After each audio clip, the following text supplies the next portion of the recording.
Before we jump into the episode, I wanted to let you know about something that is so exciting that we have on the forefront. We will soon be releasing a course called Brand Belief, which is all about how to build a brand that you and your clients believe in. This goes far beyond just selecting a logo and a few colors to go with it. This is an intuitive journey about your customers' needs, their desires, their values, and how you can make their lives easier through the services that you provide. This is about how you can be of service in this world through a brand that has both longevity and legacy attached to it. Click the link in the description. That will tell you a bit more information, and it will allow you to sign up so that you can be notified when this course is launching. Now we hope you enjoy the episode. Hi everyone, Ariana here from Well-Fed Photography, and I'm joined by the amazing Gaby Abrams. She is the first voice that I hear before I go to bed at night, and she's the first voice that I hear when I wake up in the morning. And we're going to get into why that is. It's not necessarily because we're besties, although I get those vibes. I feel like we are, but we totally are. We will explain that later in the episode. But first, Gaby, let's just do a brief introduction around who you are as a person before we jump into what you do professionally. Awesome. So I don't know where you want me to start. My name is Gaby Abrams, and I am a mom of two in Miami, Florida. I was a lawyer before I did Rapid Transformational Therapy. And then once I had my first son, I quit my law job. I started my own design and stationery creative business, ran that for 5 years, and then transitioned into Rapid Transformational Therapy for women entrepreneurs. Yeah, I was wondering, because I knew that you had been like an entrepreneur on your own for around 6 years, and I knew your son was around 6 years old. So I wasn't sure if they happened around the same time. I mean, was that what sparked you leaving law behind altogether? Yeah. Oh, yeah, totally. We were in New York City at the time. And when I weighed the pros and cons of going back, and it just felt so crazy. I mean, we didn't have a support system there really. Like we had, my family was here in Miami. We would have had to get like a nanny, a full-time nanny. My husband's also a lawyer. It would have just been logistically kind of a nightmare. And also, here in America, we don't have great leave. I was talking to a client yesterday in Australia, and we were actually having this conversation. And in America, it's really like 6 weeks to 12 weeks, maybe. And I remember reaching that 6-week mark and being like, this feels crazy. And then reaching that 12-week mark and being like, this feels crazy, And I think like once 6 months, a year came along, I was like, well, I could ease into it. By then, my business was doing really well. So I didn't have to. So it was great. It all worked out. Okay, can you tell me how the jump went though, from like law to like the stationery business? Absolutely. So I found myself at home with a sleeping newborn. And I was like, this feels very easy. And I feel a little bit bored, honestly. Not bored, but like I had lots of time, right? He was sleeping a lot. And so I got into really, I wanted like a creative outlet. So I started designing, and I had always liked, like Photoshop and graphic design and stuff. So I started doing stationery for friends, like for their baby showers and all of that. I did something for my sister-in-law for her baby shower. And then I thought, well, maybe I could just sell this, and that would be fun, and I can just sell it. And if I make, $100, $200 a month, that'll be great, was my thinking back then. And then eventually I'll figure out what I'm going to do after this and when I go back to work. And so I started selling it, and people started buying it. I put them on Etsy, and people actually started buying them. And then I think by the time that it was like January, and I was, Levi was born in March. So January, I was around he was like 9 months. Yeah. It was like around where I would have really started thinking about going back to work. But I had like my first $1,000 week, and I was like, wait, I can do this. Like this could work, So I decided in that moment, like, let me just give this a shot, and not feel that pressure to figure something out after this, and maybe take this as a starting point. So it kind of evolved really organically, which was great, except that then I had to work backwards to turn it into a business, because it really had grown like so naturally and on its own, but then I didn't really have like the infrastructure to support that, because I really hadn't anticipated it taking off that way. So like incorporating, setting up a tax account, setting up a business account, all of these things, right? I had to kind of work backwards and figure it out. Yes, I was actually going to ask you, what you found along the way, because here you're like new to motherhood, but you're also new to like being a business owner. So what were some things that came up along the way that were either like triggering or that led you down the path of finding resources that helped you with your growth? Because I've said on another interview myself that having children and being a business owner are the two things that have grown me the most spiritually, just from a personal perspective. Like there's nothing like it. Oh my gosh. I know. You were saying that. I'm like, where can I even start? Because it felt like a total rebirth, really. And it was like, so at that point, I was like 29, which is also like your Saturn return, which I feel like you have a bunch of stuff going on anyway.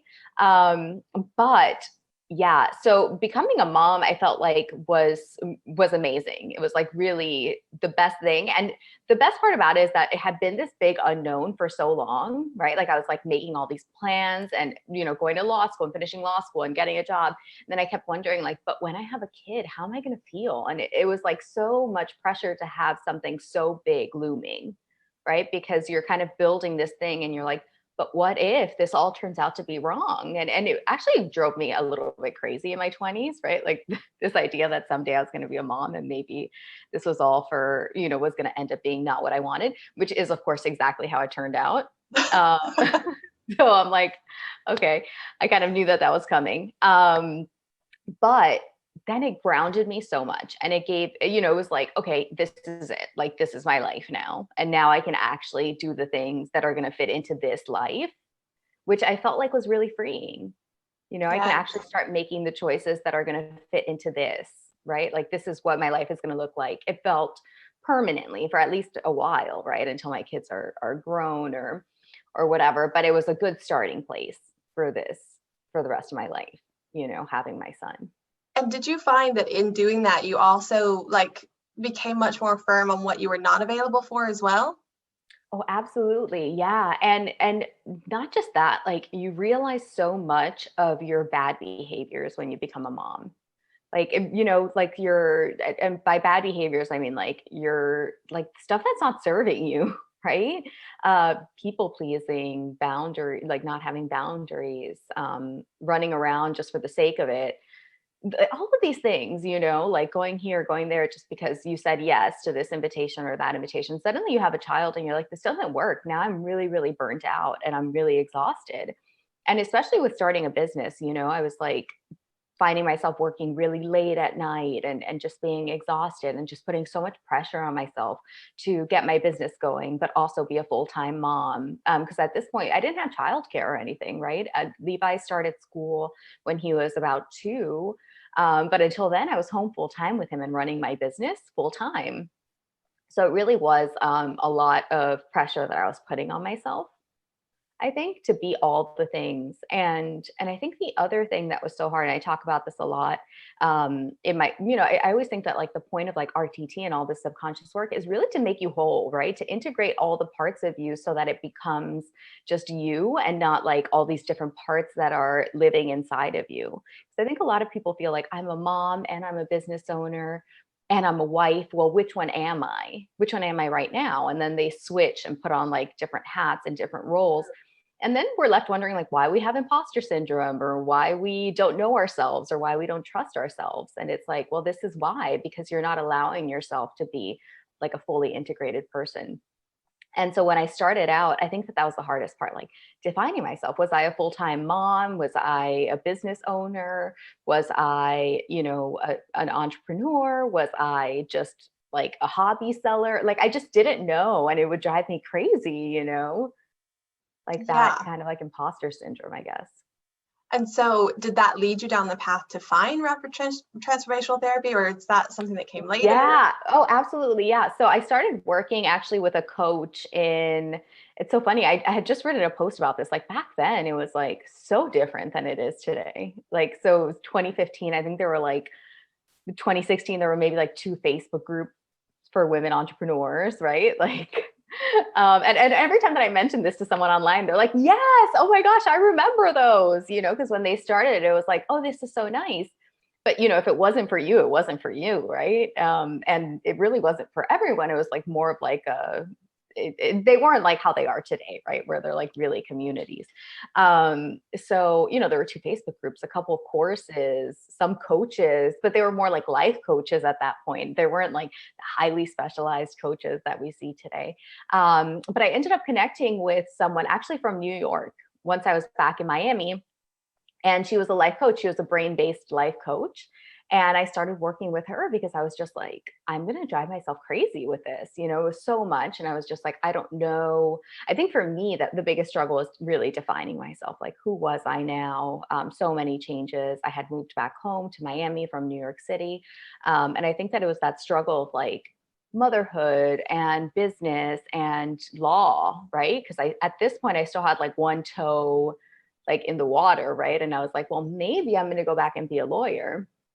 And maybe this is still what's going to happen. So I don't want to, kind of not do that.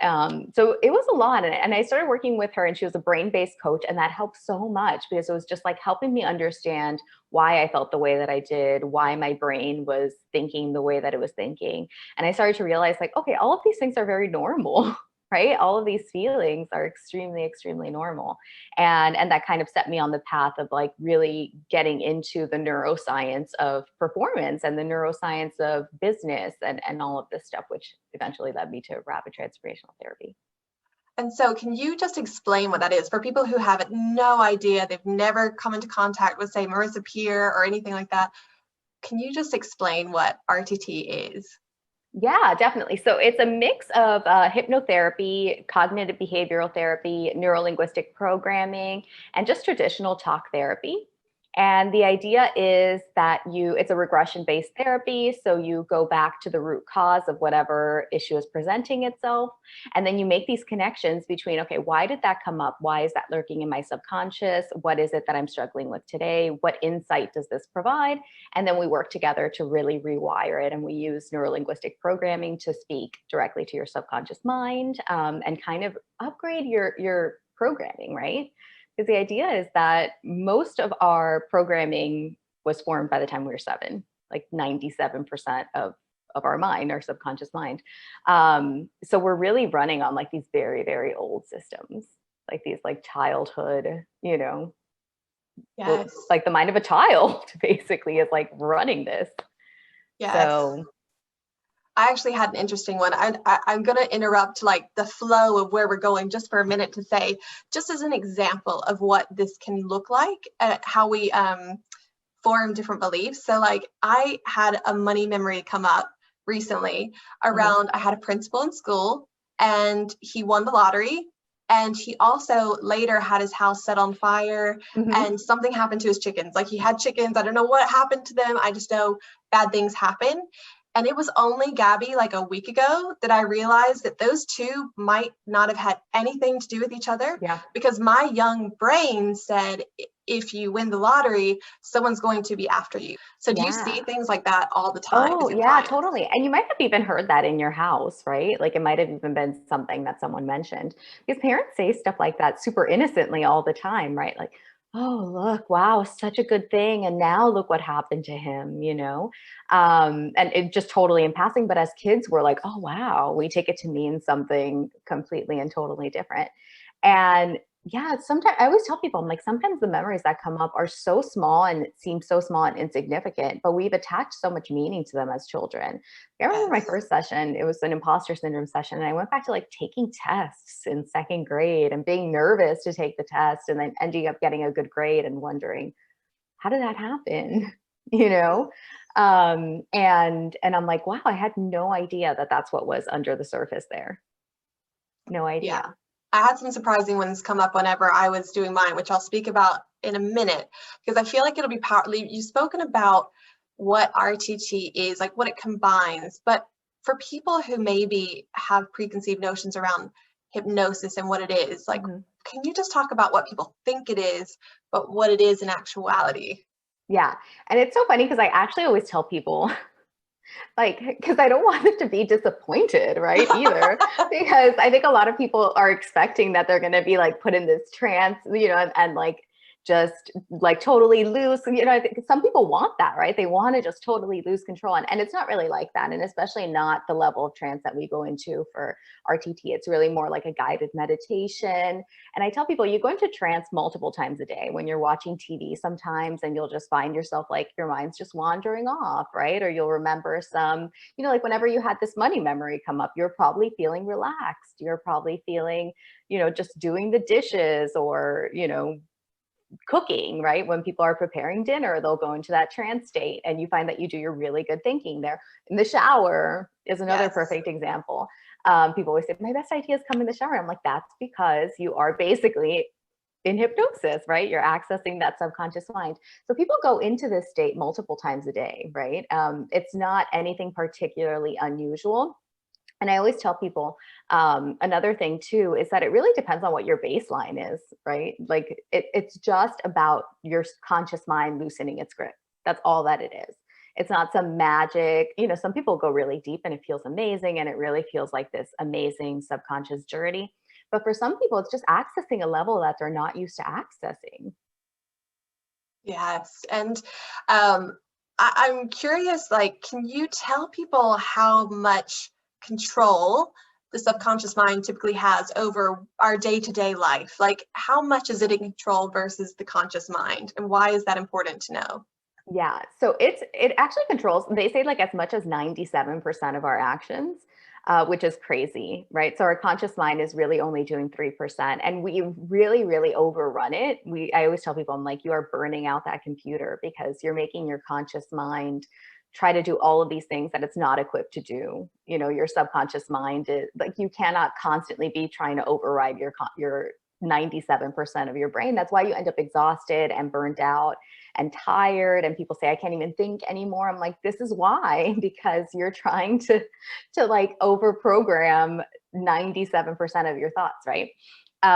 So but I always say it's like, you know, people will liken it to like an elephant, like riding an elephant, and you're the rider and your subconscious mind is the elephant, and you can try to direct it, but it's not going to go anywhere that it doesn't want to go, you know, Yeah. unless it's trained and wants to go, you know. But then once you're on track and your subconscious mind wants to go the same places that you want to go, it's like magic. I And love that. another thing, yeah, and another thing that's like worth noting for this is that your subconscious mind does not want to go where you tell it that you want to go. Like at all.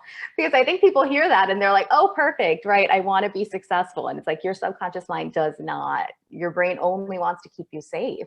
That's it. And safe to your brain looks like comfortable. That's all that it is. Your brain wants to stay in its comfort zone.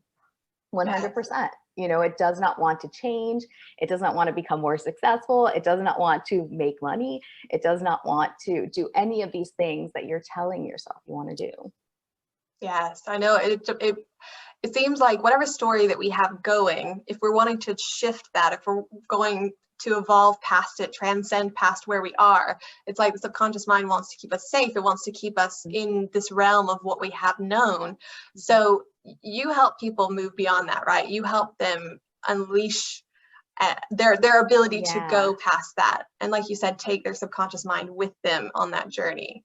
Exactly, exactly. And I think it starts with realizing where you got these limitations, you know, where these thoughts formed around what you thought about money, right? For example, to go back to your example, or what you thought about your natural abilities, to go back to my example. And I think that it's really about understanding that. And once you understand that, you can change it and you can tell yourself, you know, Ariana, you were a little girl. Like that didn't make sense. Those two events were not related. But until now, your brain hadn't seen that until you Yes. realized it and saw it. And then you can change that. And then it becomes very, very easy. Once you have that deep understanding of what it's like to upgrade your belief system and what it's like to really, you know, upgrade your thoughts from that of a child to that of an adult. You know, you realize, okay, well, now it's much easier for me to trust myself. We forget how little autonomy we have as children. And a lot of the belief systems that we formulated, we did when we were kids and we didn't know better and we, you know, couldn't rely on ourselves. We needed adults in our lives. And now it's just totally, totally different. Yes, that's so, so true. And it's so, empowering, I think, when we can go back, like we'll speak about the audios too, but like when you can go back and sit beside yourself as a child and have both, like see yourself as a child, access, what that situation was like, but also be there as the adult that does have discernment, and that can see things from a different viewpoint is so powerful. So I know you work on a few main areas. Can you share like the top topics that come up or the top things that you assist people with? Yeah, so since I work with women entrepreneurs, the four main blocks that I tend to see, the first is imposter syndrome, and that comes up at every single level. And it tends to not go away because it's one of those things that the more successful you get, the more it pops up. So it'll just pop up in kind of like a different context. The second one, and imposter syndrome, to like go back, anybody that maybe doesn't know, it's that feeling like, who am I to do this? People are going to find out that I'm not that qualified. Oh no, what if people actually sign up for this thing and I can't deliver? People are never going to buy this because they can tell that I'm not good enough to be teaching this or whatever, right? Some kind of, interpretation of that. And then the second is really money blocks, which we kind of talked about, right? These beliefs that, money is somehow something to not be desired. Money is bad. Makes life difficult. Money is hard to get. Lots and lots. So many different money beliefs that'll come up. Visibility is another one for women entrepreneurs. And it really starts with visibility for ourselves, kind of like that integration of parts that I was talking about at the beginning.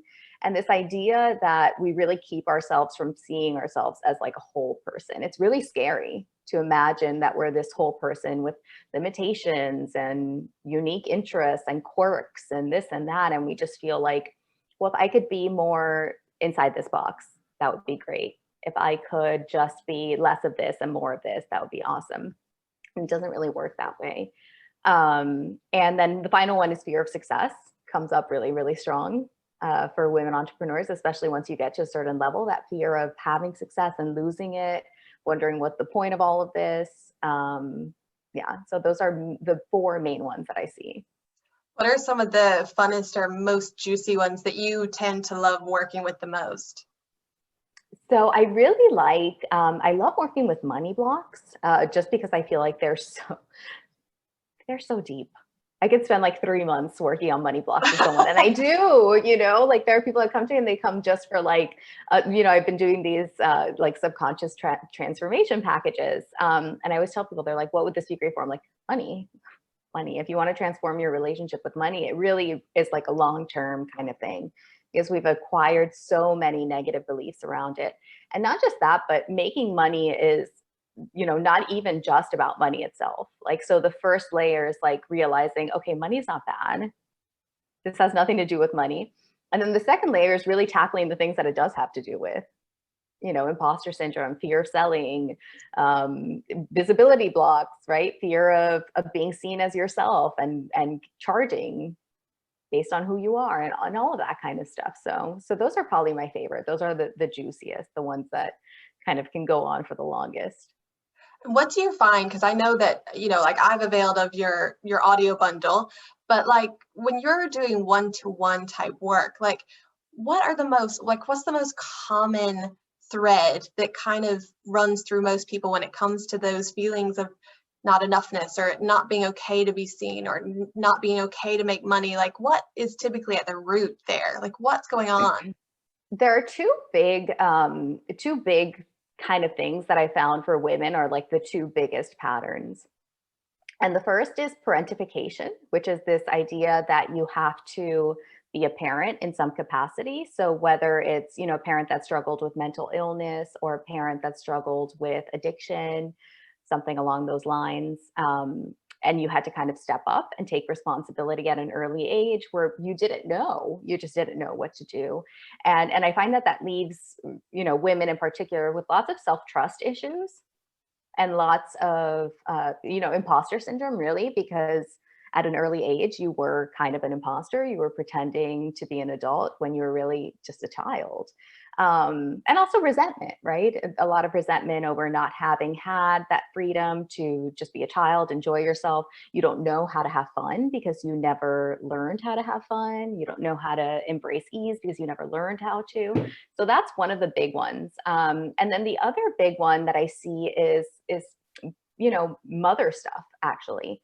And it's really interesting because even when, people will come and they say, my dad left our family, or it's some kind of situation with their father, the mom is still the one that comes up in the RTT session. And the mom is still the relationship that needs healing, because, whether it's that you never felt heard because your mom was struggling so much and you didn't want to burden her, or because, you never saw this example of what it looked like to love yourself because your mom didn't quite love herself, right? So I always think of it, it's not necessarily like that the mom did anything, but it's kind of just the conditioning that we grow up with as women, really, in society. That's so interesting, because someone who I recommended your audio bundle to was talking about how whenever she was going through one of the audios, she felt a lot of pressure in her belly, and she was really associating it with having been in her mother's womb and having been unwanted. And she knew actually that she was unwanted. She knew this after the fact, but she was wondering could she have been experiencing that pain within her mom's womb, understanding that she was unwanted, feeling that maybe vibrationally. Yeah. And in asking that, a lot of times when you're doing the regression, you're talking about being a child between a certain age, but can you actually take people back to say their mother's womb and have them do healing?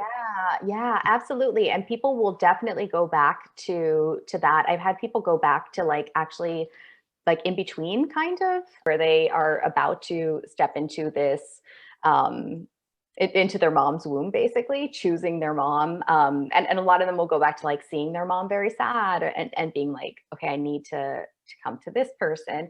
And I see actually some past lives too. People will go back to past lives. So all across the board, but most memories that I see are really between the ages of 2 and 7, I would say. That's the probably 95% of it. Yes.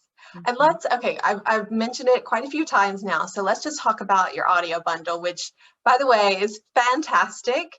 And I'm going to share the story of how I came to find out about it. So, I'm so excited. Gaby doesn't know the story, by the way, for anyone who's listening or watching.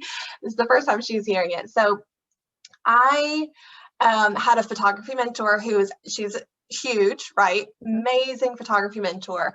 And I remember seeing her on a training, and she was talking about, she was teaching, and someone brought up a question around imposter syndrome. And she just, I suppose it was her own triggering, but in that moment, she just snapped, and she was just like, if you think you're an imposter, you're an imposter. And that was it. She just took that approach to it, right? Yeah. And so I suppose I ended up internalizing that once I saw her do that. And I was in a photography group, and I saw so many female artists talking about imposter syndrome and saying it over and over and over again. I feel like I'm an imposter. I want to start a photography business, but I don't know that I can. And I was getting triggered because I was sitting there not responding, but wanting to be stop talking about it, and you just won't be an imposter anymore, because I was taking on her words. I was using her words as mine. Yeah. And then, Gaby, after seeing this a few times, I was in the shower, of course. The shower, right. The magic shower. In the shower. And the insight came to me, Ariana, if this is popping up with to you, if this is coming into your awareness over and over, this might be something that you need to address. And I was just like, because before I hadn't really, I felt like I was many years down the road from being away from that, from feeling that. I didn't think that was anything to do with who I was now.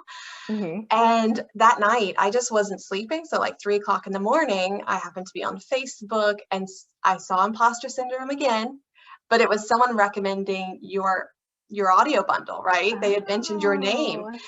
And I was like, okay, well, I've been picking up the divine breadcrumbs to this point, so I'm just going to follow this through. And I went on your Instagram, and I saw that your bundle was there, scrolled down to see what was included. Of course, the first thing is imposter syndrome. So I'm like, All right, well, the guidance is here. I've been brought to this. Clearly, I need to make a purchase. So at like 3 o'clock in the morning, I made the purchase, and like the next morning did the first audio. And Gabby, let me tell you, I, I feel like I've always had so much clarity around my business. I love it so much. But for the prior kind of 3 to 4 months before listening to your audio, I felt like I was in a fog. I felt like when I thought about the business, it was like being in a car, but not being able to see past like just the very front of the headlights, you know, because the fog was so thick. I did that first audio, and all of a sudden, all these pieces that I thought were separate, you know, that I understood in and of themselves, the whole picture came together. The fog went away. My path was clear. All of a sudden, I knew exactly what I was supposed to do, and it was so powerful. Like just from doing the first audio, like it wasn't, it had nothing, hadn't even done all of the rewiring, because for anyone who doesn't know, like Gabby takes you through this kind of regression. You go back, you bring up certain memories, but then you have a rewiring audio that you listen to for like 21 to 28 days as well to integrate new paths and new ways of thinking. But Gabby, that was so powerful. I literally was like, everyone needs to know about this. Like everyone needs to know. I love it. But it was huge. And so, I mean, I'm curious for you, like, what does it feel like for you to be able to give people that gift through like your words and through your skills and knowledge to be able to facilitate that process and that transformation for people? I love it. And for so long, I was so hesitant to put out a bundle because I was just like, oh, I love doing, you know, usually I do RTT like in a really high touch kind of thing. You know, it's one-to-one and we're there together. And if something comes up, I'm going to help you get through it. Right. And I'm like so diligent about closing every single loop. Right. Like in the sessions. So it was a big exercise in trust for me to be able to put this out there and be like, okay, I just trust that like if something's going to, you know, and I'm so available too, as a, you know, as you know, right. You can message me, you can tell me and I'll help you piece it together. Right. I love, you know, I'm not going to leave anybody hanging, but there's so much fear there. And I was like, what if it doesn't, you know, work for people, or what if they are left kind of like hanging? And I've gotten such good feedback from the bundle, like such incredible feedback. And I've just been able to work with so many women that I wouldn't otherwise be able to work with, you know? So it's been so good. It's been such a blessing. Probably one of my favorite things that I've ever done is putting out that bundle. And it's such an amazing entry-level way for people to get to know you and what you do. And so it leads on to other things like you can you do different programs. So it's like it's not like it's just the audio bundle and done. Like it's like they can go on and do like Dreamer to Doer or like Magnetic AF or some of your other programs. So it's a beautiful like taste into the world of Gaby Abrams and what you can offer and the spectrum of things that you offer. So yeah, I love that. And I do. And I always try to like upgrade my work, you know, like as I learn new things, I'll incorporate them into my program. I really try to kind of like up level everything as I go so that my clients get the best results. And I'm always learning new stuff. And I'm always, I'm like really, really cognizant of like patterns that come up in my sessions so that I could even tell, you know, in my sessions, in my programs, I'll tell people even on a conscious level, right? Like here's what's going on subconsciously, because once you know that, it's so empowering, you know what to look out for. So now suddenly you're in the shower, right? And you're saying like, oh, okay. Like I might tell you like, okay, sometimes it's a belief that when you get money, something bad is going to follow that. And you'll be like, oh, hey, that time with the principal, right? That burned down his house after he won the lottery. That would be a great example of this. And so you might be more empowered to be able to handle these things on your own, you know? Yes. So it all plays in together, which is really nice. And I have a question for you because I have a self-love meditation that I created years ago for WellFed. And what I experienced through just recording it, like the amount of energetic shifts through just recording and saying those words out loud was so powerful. So I'm curious for you, like when you're going through and you're doing like the rewiring and you're saying all of these positive, amazing things, what is it like for you personally to feel that? It's so transformational for me. And here's the other thing, right? Like every session is some part of me too, because we're not that different. So sometimes, you know, sometimes it's something that I've gone through, but sometimes the session will really teach me something that I hadn't seen even in myself. And so it's so deeply healing to be able to give that gift to somebody. And then as you say it, you feel that energy so profoundly. in order to really transfer it and pass it on to that person. And people always ask me like, are your sessions really draining? And I'm like, no, not at all. They're so liberating and so freeing because you really do close that loop. You don't leave. I think people imagine it like a 2 to 3 hour therapy session, like a talk therapy session. It's so not like that at all, at all. Like you're going to leave deeply, deeply healed within the 2 to 3 hours. And do you find, this is the question, do you find that the changes are permanent or semi-permanent, or how does it turn out for your clients, like in the long run, whenever you're keeping in contact or you're checking in with them? Yeah. So I find that they are permanent 100%, because once you can change your thinking, that's a permanent thing, right? It's not just, and that's what I really love about it. And it felt a little bit different because I always think of it as like a mix between kind of therapy and how good it feels to talk things out and get those breakthroughs, but also some energetic healing, because you really do profoundly shift your energy in a session. But neither one of those two options on their own ever felt like enough for me. Like the energy, like I would feel great maybe after a session, and then your thoughts come back and your feelings come back, right? And you start feeling these things again. And same thing with therapy, right? You can make those breakthroughs, you can do these changes on a cognitive level, but energetically you still feel kind of icky, and the things keep coming up. They never really go away. So I love that it's like a mix of the two, and it really is. What I find is the best part is that it's incredibly empowering once you understand all of these things, because then, when something does come up, right? Like maybe imposter syndrome, let's say, that's a great example, because you can do an imposter syndrome session and it'll last you for a couple of years, right? These breakthroughs that you're walking away with. And when it comes up again, because imposter syndrome will come up again, right? At some point, it always does. But when it does, now you have this totally different understanding of it. And now, okay, here's why you are feeling that. And it's not because, because logically you can tell yourself like, you're great at what you do, Ariana. You're not a fraud. People love to pay you. You're amazing. And people say like, cite external evidence of your achievements. And that doesn't help, it doesn't help because you already know these things. So really, you can tell yourself, well, you felt it because of X, Y, Z, and that was silly, and it's silly then, and it's silly now. And you can really empower yourself to make even more permanent changes. Yes. Mm-hmm. And I'm curious for people who maybe find it challenging to actually relax and let go. Like, how important is relaxation for the RTT process? That's probably the number one thing that I'll tell my clients that will make a huge difference in the session, is how relaxed you feel going into it. And that's why I love doing, in my programs, we'll do kind of like in the bundle where you can do the session on your own at home versus doing it in a group, just because I find that it's so nice to be able to pick and choose the moment that you want to do this. And it makes a huge, huge difference because and I always tell people, make sure that you're going to be home alone, make sure that you're going to be relaxed, that you're going to have 2 to 3 hours to yourself, and maybe even some time after to kind of process, journal, whatever it is that you want to do. Because it does make a big difference when you feel like you can let go is the main thing. That feeling like you can let go. And so when you have, knowing that your spouse is at home and in the next room, or knowing that your kid might come barging in at any moment, you're not going to let go. Your mind is just not going to do it. And you're not going to get as big of a breakthrough as you would otherwise. But outside of that, I think you were asking me about someone that had asked about like the deepening techniques, like feeling like, oh, maybe I'm not going deep enough. And I always tell my client, I'm like, don't worry about it. Do not worry about it. It's literally just about like loosening up that conscious mind a little bit, letting it release its hold. And all of these things, I guide you through in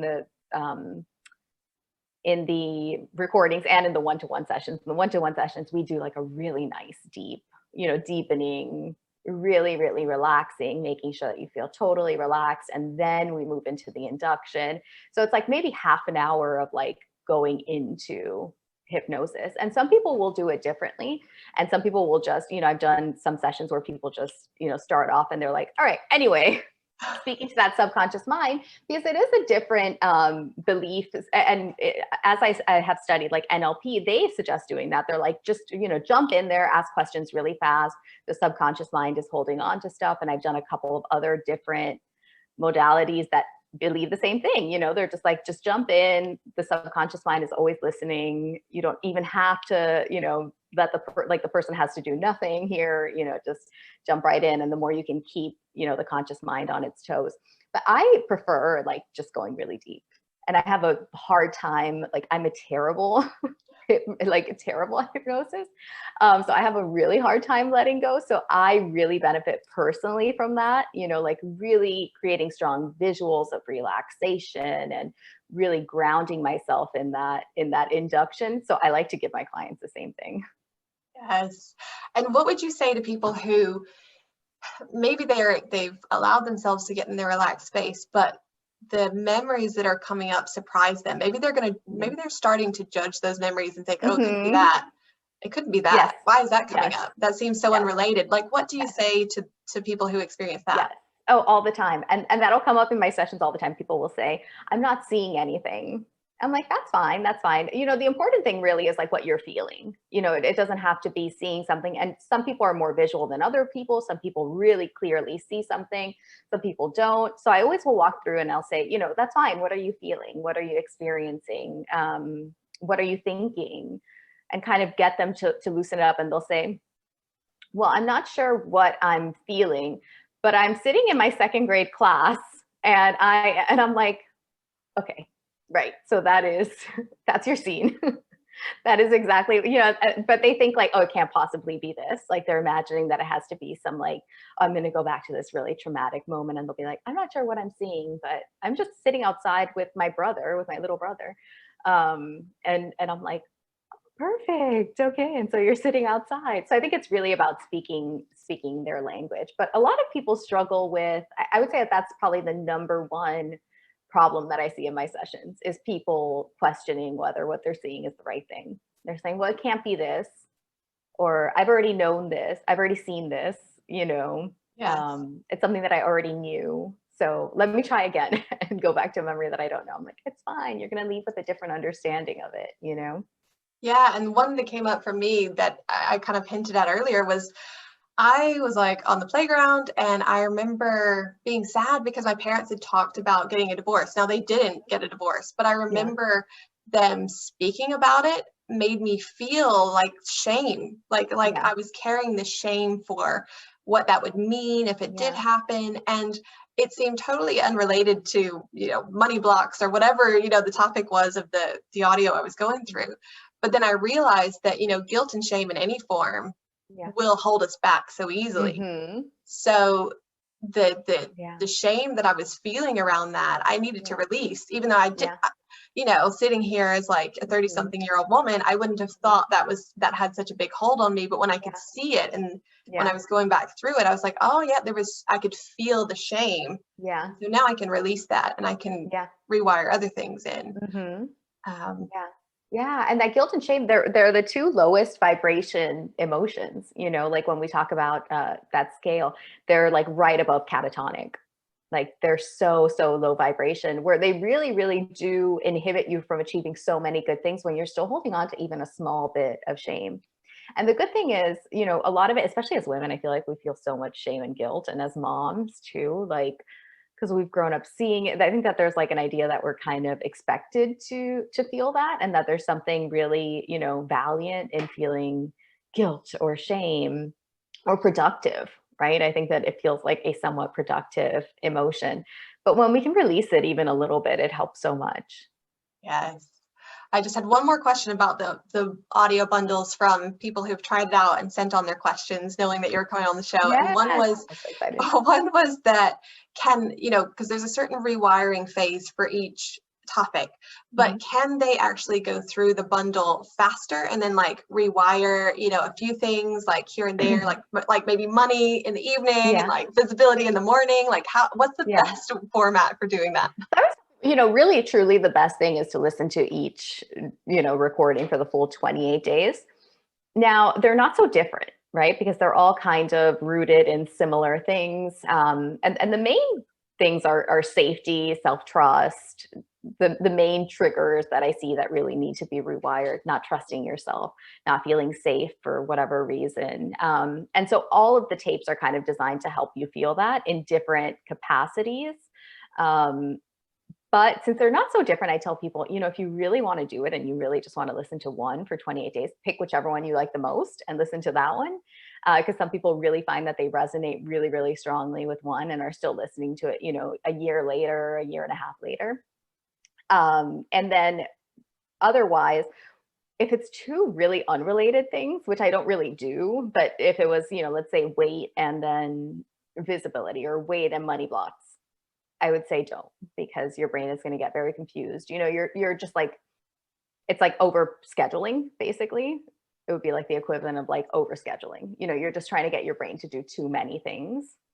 So don't do it. And it makes it hard to stay consistent when you're telling yourself, it's hard to be consistent for 28 days listening to one recording. People fall off for a bunch of reasons.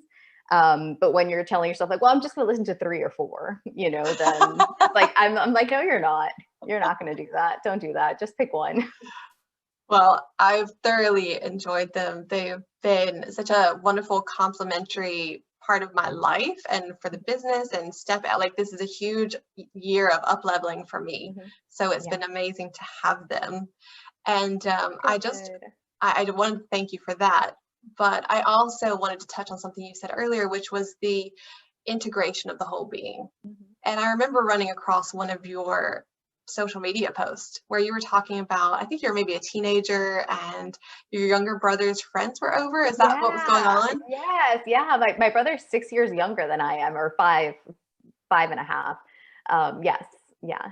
And you had this experience where you realized how much power you had been handing over to other people. So can we talk about what you learned in that moment? Yeah, I think it's like, a great example of upgrading your belief system, right? And I think it's like, this idea that you're a child and you think that adults know better than you do. And then you become an adult and you're like, they really had no idea, right? Like your teacher, like she was ignoring me. I'm like, she's probably thinking about what she was going to make for dinner that night, or whatever other problems she might have had, how she was going to pay a bill, or who knows. And like, even my son will ask me all the time, he's like, are you mad?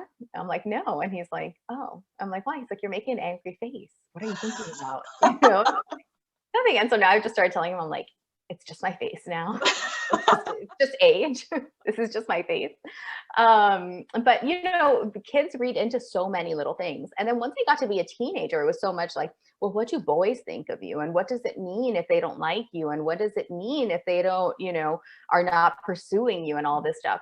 And then when I had a brother and I saw him hanging out with all of his friends, they were not thinking about these things.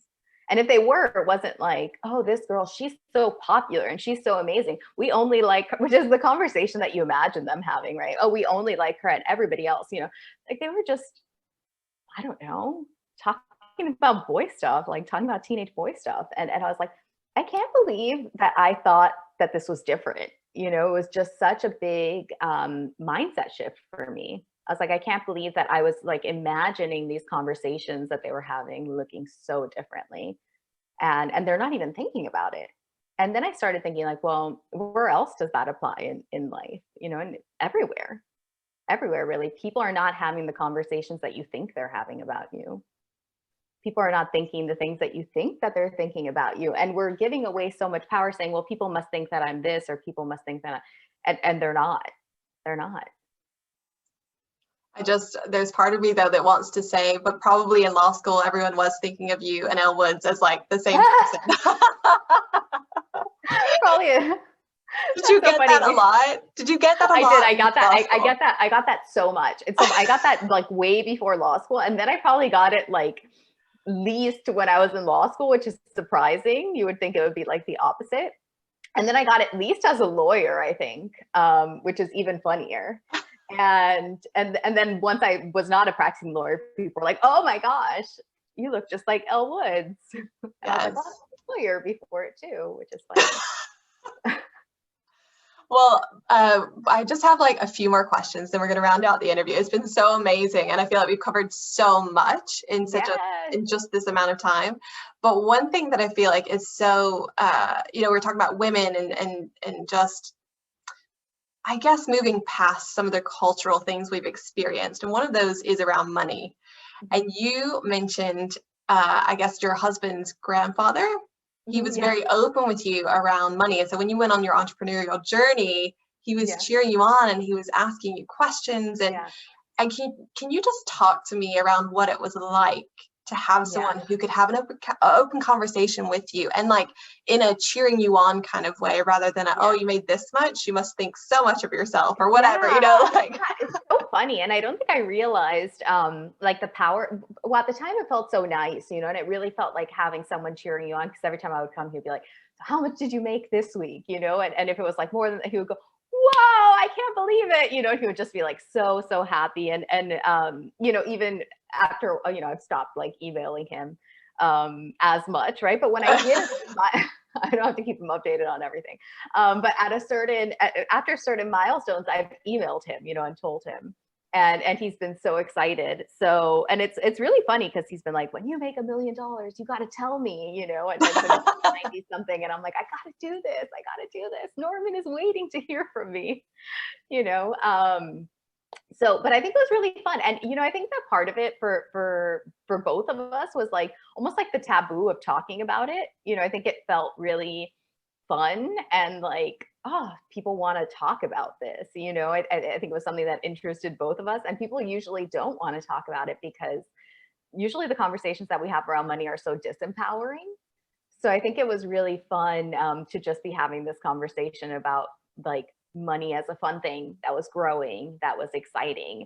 And now, of course, we're in the same community, right? And we talk about in Money Bootcamp, we talk about money all the time. So also now I have like a lot of Normans. But at the time, I'm really glad that I had that when I was starting out. And I don't think I would have built what I did if I hadn't had that. And even when I was first starting out, I had met someone who had started her own business, a creative business on Etsy. And she told me, she was like, well, I quit my job because I made $150,000 this year. And I was like, in your store? And she's like, yeah. And that blew my mind because I had like an invisible limit, you know, at this point, I had already started my store, and I kind of had this like, you know, ceiling of like, well, maybe it'll be fun to make $200 a month. Maybe it'll be really fun to make $500, because I was thinking of, you know, like what I saw growing up when people had a creative business, and it was kind of like, you can do a baby shower for your neighbor or your, you know, and so I think I hadn't upgraded it to this understanding. Well, now you have the entire world that can be purchasing from you. And her even sharing her income had a huge impact on me, because I would not have built what I built if she hadn't said it. So I think I've always been really aware of how important these conversations around money are. Yeah. And how really like liberating they are, especially for women. That's exactly, the word freeing came to my mind whenever you're talking about Norman, is like to be able to have someone that you could just speak that openly about when it comes to money. Yeah. It's so freeing. It's so freeing, and it's so powerful. And I love being in the community that we're in through Denise Duffield-Thomas's Money Bootcamp, because we can just celebrate money, and we can let it be a really good thing, and we can just enjoy the positives of it versus what it's sometimes made out to be. Exactly. And I've really had to rewire my thinking around money, because I'm such a, you know, have you done Sacred Money Archetypes? I have figured out my type, but I haven't gone through the program yet. So yet to be done. Okay. I'm an accumulator / connector, which are like totally at odds with each other all the time, because my accumulator is like hoarder. And then my connector is like, who cares? None of this matters anyway. We're just here for the friends. And so I really had to rewire the way that I think about money and charging, you know, and it being really like, this is so much fun. It's so much fun to sell and have people buy and have people enter your communities. And I try to make them really fun and high vibe. And it's just like the money is the least of it, you know, and it really does feel that way. And when you take that charge out of money, you kind of realize like, money doesn't mean a lot of the things that we tell ourselves that it means. Yes. That's one of the things that I admire about your presence is you do make it so fun. You know, you just make life fun. You magnetize people through who you're being. And so people are happy to purchase from you because it feels good to, you know, it feels like. Yeah, that's really important to me. Yeah, that people feel good, and that it's something that is going to give people what they want and need ultimately. Yes, I was calling in more playfulness and fun into my life, and I feel like you were part of that coming in, Here I like, so there you are. But I know I would love for you to tell people about the Mana Fiesta Challenge as well, just in case they want to Okay. join in. And I'll leave the link to Amazing. it in the Yes. description Oh, as that'll be well. so much fun. Yes. So it's going to be exactly about bringing in more joy and fun into your life. And then also, some subconscious work as we go, some rewiring of beliefs. I do something called neuroactivation too, which is kind of like my own channeled method of like subconscious rewiring. So we'll be doing some of those along the way. And we'll really be tackling, money mindset, like making money fun. That'll be a huge part of it. Confidence, so that it's fun to start showing up, and ultimately, right, just this parts integration that we're talking about, just being really, really comfortable being yourself and being able to enjoy that. Oh, amazing. I'm so looking forward to it. So I cannot wait. That's the last week of, is it the last week of Last April? week of April, yes, the 27th to the 30th. Amazing. Okay, well, I'll be like shouting that from the rooftops as well. Yeah. The last question that I always ask our guests is, we're all about living life in a way that outlives us. So living life in a way that the positive things that we do will go on to have a positive effect, whether we're here or not. Yeah. And I'd love to hear from you what legacy you would like to leave through the work that you do. So I think like as you become a mom, the word legacy like becomes so real to you. And to me, it was really about breaking patterns, right? Just breaking generational patterns, whatever that looked like. I had a family that were refugees. They immigrated to America in the 60s and left everything behind. And so there was a lot of pain and a lot of fear that I grew up with, and a lot of loss, really. And so I think it's been a lot of, it goes a lot deeper than I think that we realize, all of this generational stuff, all of these beliefs. And I just want my children to be able to grow up, first of all, with a mom that feels like she can be herself, so that they also can be themselves. And I want them to grow up, most importantly, in a way that I feel like I'm not projecting things onto them. Like I'm not projecting hopes or dreams or anything other than what they want. I want to give them a blank canvas to become who they want to be. And I was actually telling one of my coach something, and I was telling her, maybe the point of all of this is just so that our kids can become the best people that they want to be. And if that's like all that it is, then that's enough for me. If the work that I'm doing today helps my sons blossom into who they want to be and not have to go through any of this, and not have to, which of course they will. Like, as we know from RTT, like there will always be something. But none of the deep stuff, right? If they feel like they can always be themselves, if they feel like they're capable of changing the world, if they feel like they grow up knowing that they have a purpose and that they're here for a reason, that is really all that I can ask for. I love that so much. That's amazing. Well, if people want to get in touch, where can they find you, Gaby? So my website is GabyAbrams.com. And they can also join my group Ready for More on Facebook. Ready for More. Yeah. It's amazing. You want to be getting in on that, like get in there. Yeah. So that's where the challenge will be happening. So, but they can sign up through, we can link the landing page, and they can sign up through there, and but it'll be a lot of fun. Amazing. Did you do the last challenge in January? No, but I'm like, because I think I came in just after that one was done, which is probably why people were like singing your praises, and why I found the divine breadcrumbs to like get the audio bundle and start that journey. Yeah, it was so much fun. Oh, we had such a good time in that one. And I feel like people had I like go all out in my challenges. Like one of my clients, she's like, I think you're overwhelming people, and I don't think people are going to want to, she was like, I don't think people are going to want to buy from you after this. And I was like, is that true? And I was like, it's not true.